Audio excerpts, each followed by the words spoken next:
속성을 당연히 했죠.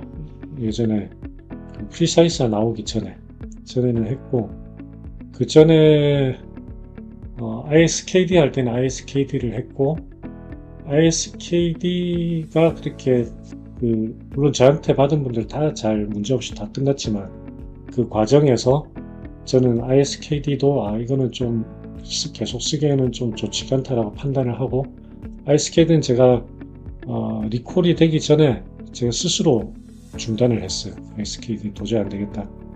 그리고 어쨌든 그 속성은 우리가 어떤 기본적인 랭스닝 네일, 내고정 연장이 나오기 전에는 허벅지 연장도 보통은 이제 속성으로 했죠.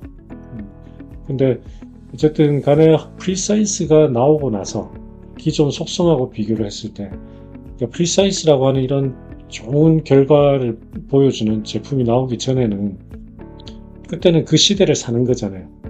이게 없으니까 그냥 그 시대에 가장 좋은 방식으로 하는 거죠. 그게 그 당시에는 속성이었죠.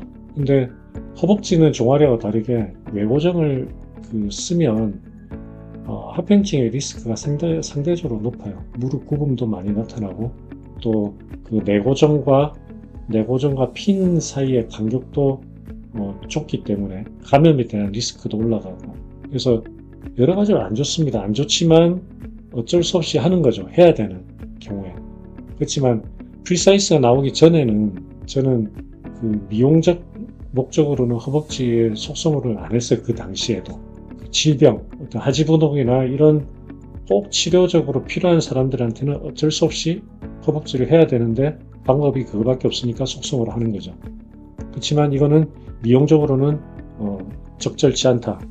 그래서 미용적으로는 안 했던 거죠. 근데 프리사이즈 같이 좋은 제품이 나오고 이걸로 그 프리사이즈 했을 때 결과가 너무나 차이가 크거든요. 그러면 이제 더 이상 속성을 하면 안 되는 거죠. 그리고 프리사이즈 정도면 미용적인 기술술에도 충분히 해도 된다. 그렇기 때문에 하는 거예요.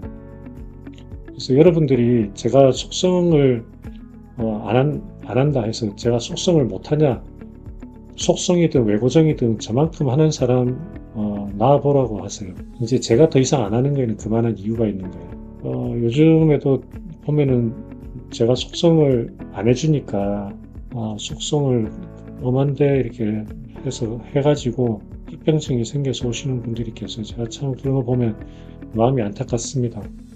여러분들, 여기는 예를 들어서 허벅지에는 속성이 안 좋습니다, 외고정 쓰는 방식은 안 좋습니다면, 여러분들은 거기에 그만한 이유가 있다고 생각을 하시고 조심하시는 게 좋아요.